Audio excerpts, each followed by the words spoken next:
ကျွန်တော်တို့ဒီကနေ့ကတော့ဒီဖေဖော်ဝါရီလ21ရက်နေ့ကျွန်တော်စနေညဆိုတော့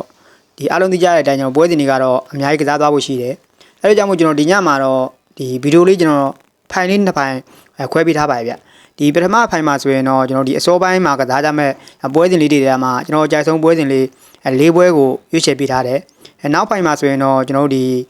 ညနေပိုင်းမှာကစားကြမဲ့ကျွန်တော်ပွဲစဉ်လေးတွေထဲမှာထပ်ပြီးတော့ကျွန်တော်တင်ပေးသွားပါအောင်မယ်ဗျ။ဒီခုမှအောင်ဆုံးကျွန်တော်တပွဲအနေနဲ့ကတော့ဒီပရီးမီးယားလိပွဲစဉ်တစ်ပွဲဖြစ်တဲ့ကျွန်တော်ဘရက်ဖို့အသင်းနဲ့ဘရိုက်တန်ပွဲကိုရွေးချယ်ပေးခြင်းနဲ့ဒီပွဲကကျွန်တော်ည9:00နာရီခွဲမှာကစားကြမဲ့ပွဲဖြစ်တယ်။ပေါက်ကြီးကတော့ကျွန်တော်ဒီမနက်ခင်းစတင်ခြင်းမှာကျွန်တော်ဘရက်ဖို့အသင်းက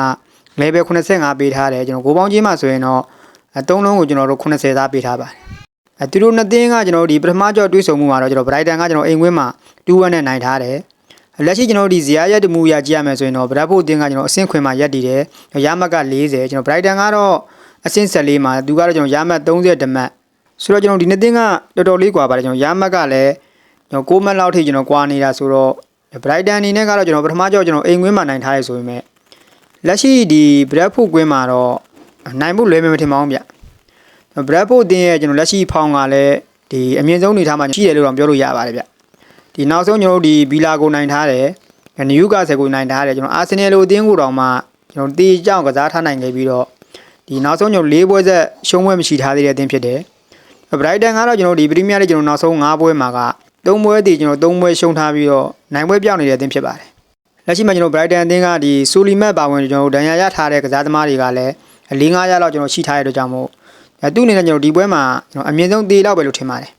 နိုင်ချင်းနဲ့ကျွန်တော်ကတော့ဒီပွဲမှာဘရက်ဖို့အသင်းကပဲဒီတလုံးသားလောက်နဲ့ကျွန်တော်နိုင်သွားလိမ့်မယ်လို့ထင်ပါတယ်အဲကြောင့်ကျွန်တော်ဒီပွဲကိုတော့ဒီအင်ရှင်အားသာကြလဲရှိတဲ့ဘရက်ဖို့အသင်းကိုပဲရွေးချယ်ပေးချင်ပါတယ်ဗ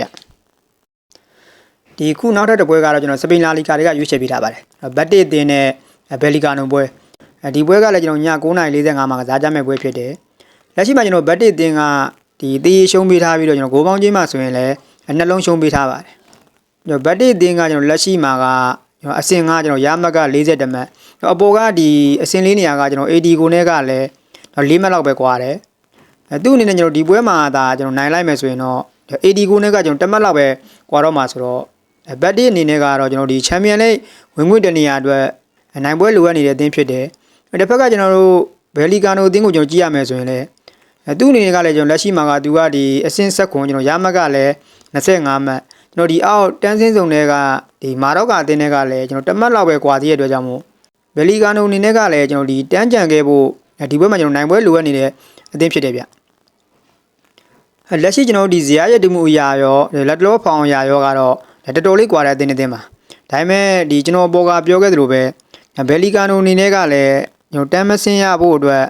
နိုင်ပွဲလိုရနေတဲ့အသင်းဖြစ်တဲ့ကြောင့်ဒီတန်းစင်းစုံရုံအားကိုကျွန်တော်ဒီပွဲမှာမြင့်တက်သွားဖို့ရှိပါတယ်ကျွန်တော်ဒီပြီးခဲ့တဲ့တစ်ပတ်မှာကျွန်တော်ကစားခဲ့တဲ့ပွဲမှာဆိုရင်လည်းလက်ရှိကျွန်တော်ဒီအဆင့်လေးနေရာမှာရှိနေတဲ့ကျွန်တော် AD ကိုလိုအသင်းကိုတောင်မှအိမ်ခွင်းမှာဒီ3ဂိုးပြတ်နဲ့ကျွန်တော်နိုင်ထားတဲ့ဘယ်လီကာနိုရဲ့ကျွန်တော်တန်းစင်းစုံရုံအားကဒီပွဲမှာလည်းအငွေ့သက်တွေကျွန်တော်ပါကောင်းပါနိုင်ပါတယ်သူတို့နေတဲ့ကျွန်တော်ပထမအကြောမှာတော့ကတော့ဇီးသေးကြထားတယ်လက်ရှိမှာလည်းကျွန်တော်ဂိုးပေါင်းကြီးကတော့ကျွန်တော်နှလုံးရှုံးပေးထားတာကိုကြည့်ရရင်ကျွန်တော်ဒီပွဲကနိုင်လဲဒီ 1-0 လောက်နဲ့ပဲကျွန်တော်ကတ်နိုင်ကြမဲ့ပွဲလို့မြင်ပါတယ်အဲဒါကြောင့်မို့ကျွန်တော်ဒီပွဲကိုတော့ဒီပထမအကြိုက်ဆုံးအနေနဲ့ကျွန်တော်ဂိုးပေါင်းအောက်ကိုပဲရွေးချယ်ပေးချင်ပါတယ်ကျွန်တော်အသင်းအနေနဲ့ဒီမဖြစ်မနေရွေးပြရမယ်ဆိုရင်တော့ကျွန်တော်ကတော့ဒီတန်းစင်းစုံရုံးလာဖို့ရှိတဲ့အဝေးကွင်းဘယ်လီကာနိုအသင်းကိုပဲရွေးချယ်ပေးချင်ပါတယ်ဗျဒီခုနောက်တစ်ပွဲကတော့ကျွန်တော် CD ပွဲစဉ်တစ်ပွဲဖြစ်တဲ့ဂျူဗင်တယ်အသင်းနဲ့ကိုမိုပွဲကိုရွေးချယ်ပေးခြင်းနဲ့ဒီပွဲကလည်းကျွန်တော်ည8:00နာရီခွဲမှာကစားကြမဲ့ပွဲဖြစ်တယ်ပေါက်ကြီးကတော့ကျွန်တော်အင်ရှင်ဂျူပီတန်အသင်းကပဲကျွန်တော် level 80နဲ့ကျွန်တော်ဂိုးပေါင်းကြီးမှာဆိုရင်တော့2-85ပေးထားပါတယ်ဒီနှစ်သင်းကတော့ကျွန်တော်လက်ရှိမှာကျွန်တော်အဆင့်5နဲ့အဆင့်6ကျွန်တော်အထောက်အသင်းအသင်းဖြစ်တယ်ရမတ်ကလည်းကျွန်တော်ဂျူပင်တက်က46မှတ်ကျွန်တော်ကိုမိုက42မှတ်ဆိုတော့4မှတ်လောက်ပဲကွာပါတယ်ကျွန်တော်အဆင့်4နေရာကကျွန်တော်ရိုမာအသင်းတွေကလည်းရမတ်ကကျွန်တော်သိပ်မကွာတဲ့အသင်းတွေဖြစ်တယ်ဒါကြောင့်ကျွန်တော်ဒီပွဲကဒီနှစ်သင်းစလုံးအတွက်အရေးကြီးတဲ့ပွဲလို့ကျွန်တော်ပြောလို့ရပါတယ်ဒါပေမဲ့ကျွန်တော်ဂျူဗင်တက်ကကျွန်တော်ဒီပွဲပြီးရင်ဒီဂျာရဲ့ချန်ပီယံလိမှာကျွန်တော်ဒုတိယကြောက်ဒီဂလာတာဆာရေးနဲ့ကျွန်တော်ကစားသွားဖို့ရှိသေးတယ်ဆိုတော့ဂျူဗင်အနေနဲ့ကျွန်တော်ဒီပွဲကိုကျွန်တော်အပြေးဝအာယုံဆိုင်ကစားလာမယ်လို့မထင်ဘူးဗျကျွန်တော်တစ်ဖက်ကကျွန်တော်ကိုမိုအသင်းကတော့ဘာပွဲမှကျွန်တော်ကစားရဖို့မရှိတဲ့အတွက်ကြောင့်မို့သူ့အနေနဲ့ဒီပွဲကိုကျွန်တော်တေချာပေါက်အာယုံဆိုင်ကစားလာမှာပါဂျူဗင်ကတော့သူ့အနေနဲ့ကျွန်တော်အိမ်ကွင်းမှာပြန်ပြီးတော့မဖြစ်မနေကျွန်တော်နိုင်ဖို့လိုအပ်နေတဲ့အတွက်ကြောင့်မို့ဒီချန်ပီယံလိကစားရမယ့်ပွဲကိုပဲကျွန်တော်အဓိကအာယုံဆိုင် ကစားလာမယ်လို့ထင်ပါတယ်လက်ရှိကျွန်တော်ဒီနှစ်သင်းစလုံးကတော့ဒီနိုင်ပွဲကိုစီပြောင်းနေကြတဲ့အသင်းတွေဖြစ်တယ်ဂျူဘင်ကလည်းကျွန်တော်ဒီနောက်ဆုံးပြိုင်ပွဲဆိုကျွန်တော်၄ပွဲမှာဆိုရင်တပွဲတည်၃ပွဲရှုံးထားပြီးတော့ကျွန်တော်နိုင်ပွဲမရှိထားသေးဘူးကျွန်တော်တစ်ဖက်ကကျွန်တော်ကိုမိုအသင်းကလည်းဒီနောက်ဆုံးကျွန်တော်၄ပွဲမှာ၃ပွဲတည်တပွဲရှုံးထားပြီးတော့နိုင်ပွဲမရှိထားသေးပါဘူးဆိုတော့ကျွန်တော်နှစ်သင်းစလုံးရဲ့လက်ရှိဖောင်ကလည်းကျွန်တော်အရန်ကြီးမကွာဘူးဂျူဘင်အနေနဲ့ကျွန်တော်အိမ်ခွင်းမှာlevel 80ဆိုရင်ကျွန်တော်ကတော့ဒီပွဲမှာအဝေးကွင်းကိုမိုအသင်းကိုပဲပို့ကြိုက်ပါတယ်ပထမကျကျွန်တော်အိမ်ခွင်းမှာဆိုရင်လည်းကျွန်တော်ကိုမိုကတူးစီးနဲ့နိုင်ထားရဆိုတော့သူ့အနေနဲ့ကျွန်တော်လက်ရှိဒီအဝေးကွင်းမှာဆိုရင်လည်းကျွန်တော်မနိုင်တော့မှဒီမရှုံးအောင်တော့ကျွန်တော်ကစားနိုင်နိုင်မယ်လို့ထင်ပါတယ်အဲ့တော့ကြောင့်ကျွန်တော်ဒီပွဲကိုတော့အဝေးကွင်းကိုမိုအသင်းရဲ့ body ကိုပဲရွေးချယ်ပေးချင်ပါတယ်ဗျအခုဒီနောက်ဆုံးတစ်ပွဲကိုတော့ကျွန်တော်ဒီဂျာမန်ဘွန်ဒက်လီဂါတွေကရွေးချယ်ထားပါတယ်ဗျဒီ Union Berlin အသင်းနဲ့လီဗာပူးစင်ပွဲဒီပွဲကလည်းကျွန်တော်ည9:00နာရီမှာပဲကစားကြမယ့်ပွဲဖြစ်တယ်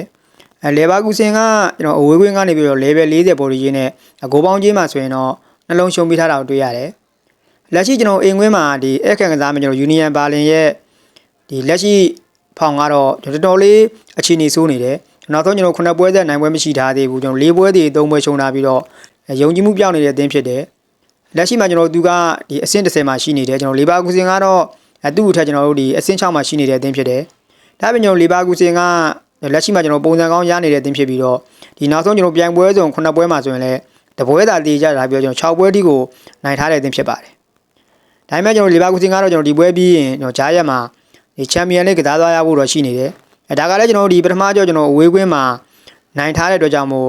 ဒီကွဲကိုပဲသူ့အနေနဲ့အဓိကအာယုံဆိုင်ကစားလာမယ်လို့ထင်ပါတယ်ဗျဘာလို့လဲဆိုတော့ကျွန်တော်သူ့အနေနဲ့ကျွန်တော်လက်ရှိမှာကျွန်တော်ရာမက39မှတ်ဒီပွဲသာသူနိုင်လိုက်မယ်ဆိုရင်တော့ကျွန်တော်ရာမကဒီ42မှတ်နဲ့အဆင့်၄နေရာကိုကျွန်တော်တက်လန်းနိုင်မယ်အခွင့်အရေးကလည်းဒီရှိနေတဲ့အတွက်ကြောင့်မို့ကျွန်တော်အဝေးကွင်းမှာကျွန်တော်မနိုင်အောင်မှအနေဆုံးတေတော့တော့ကစားနိုင်လိမ့်မယ်လို့ထင်ပါတယ်ဗျတစ်ဖက်ကကျွန်တော် Union Berlin အသင်းကလည်းလက်ရှိမှာကျွန်တော်တိုင်ပတ်နေတဲ့အသင်းဖြစ်တယ်သူ့အနေနဲ့ကျွန်တော်အိမ်ကွင်းမှာကစားရမှာဆိုရင်လည်းလက်ရှိကျွန်တော်ဖောင်ကောင်းနေတဲ့ကျွန်တော်လီဗာပူးစင်အသင်းကိုတော့နိုင်ဖို့မလွယ်လာဘူးလို့ထင်ပါတယ်ဗျလီဗာပူးစင်အနေနဲ့ကျွန်တော်ဒီပွဲမှာတလုံးလောက်ကတော့မခဲရင်လောက်ပါဘူးအဲ့ဒါကြောင့်ကျွန်တော်ဒီပွဲကိုတော့ဒီအဝေးကွင်းလီဗာပူးစင်အသင်းကိုပဲရွေးချယ်ပေးချင်ပါတယ်ဗျဟုတ်ကဲ့ပါကျွန်တော်ဒါကတော့ဒီကနေ့စနေနေ့ညမှာကစားကြမယ်ဒီအစောပိုင်းပွဲစဉ်လေးတွေမှာကျွန်တော်ကြိုက်ဆုံးပွဲစဉ်လေး၄ပွဲပါဗျဒီထဲမှာအကြိုက်ပြူတဲ့ပွဲလေးရင်ပါရင်လည်းဘက်ကံပြီးဆော့ပါလို့ကြံပေးချင်ပါတယ်မနေ့ကကျွန်တော်တောက်ကြနေညမှာဆိုရင်တော့ကျွန်တော်၄ပွဲရွေးချယ်ပေးခဲ့တာဒီဘီဘာအို body နဲ့ကျွန်တော်တို့ဒီ handbag body လေးကတော့အားလုံးဆင်ပြေကြမယ်လို့ထင်ပါတယ်ကျန်တဲ့ဒီမာဆေး6ပေါ်နဲ့ဆက်စုလူ9အောက်အဲ့နှစ်ပွဲလေးကတော့မှားသွားခဲ့ပါတယ်ဗျဆိုတော့ဒီဗီဒီယိုလေးကဒီကိုတို့တွေအကျိုးရှိရဆိုရင်ကျွန်တော် channel လေးကိုလည်း like and subscribe လေးမလုပ်ရသေးရင်လုပ်သွားပေးဖို့တောင်းဆိုချင်ပါတယ်ဒီခုလိုအားပေးကြတဲ့ကျွန်တော်တရားချင်းစီတိုင်းကိုလည်းကျေးဇူးထူးတင်ပါတယ်ဗျ